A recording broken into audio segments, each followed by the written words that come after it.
Kinagigiliwan sa social media ang iba't ibang klase ng alagang hayop na kayang-kayang makipagsabayan sa mga nausong trend. Yan ang ulat ni Floyd Brands.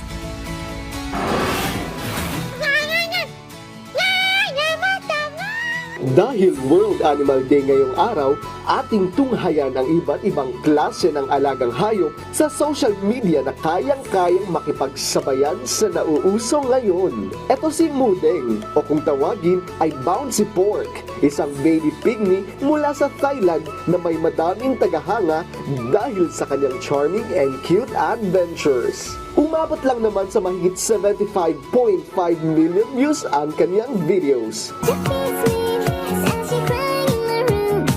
Si Mudeng patuloy pa rin gumagawa ng ingay sa social media.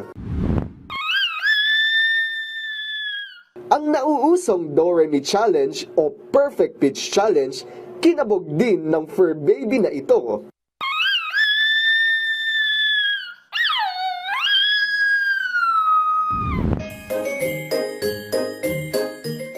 Siya ay walang iba kundi si The Mochi C. Mukhang nasa tono naman, di ba? Ang owner ng fur baby naman na ito, pinagtripan ang kaniyang alaga. Tinuruan ba namang sumayaw at mukhang handa ng mga raling. Fashionista naman ang aso na ito, ang Peg Emergency Budots sabay transition sa pagmomodel. Puwede na ngang pang runway.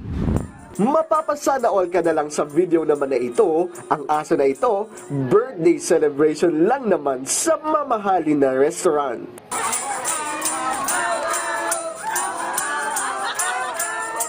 Sana all, di ba?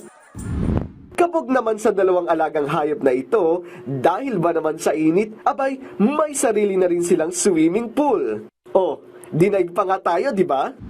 Ang selebrasyon na ito ay nagpapakita ng kahalagahan ng mga alagang hayop na nakapaligid sa atin. Happy World Animal Day! Floyd Brands para sa Pambansang TV sa Bagong Pilipinas.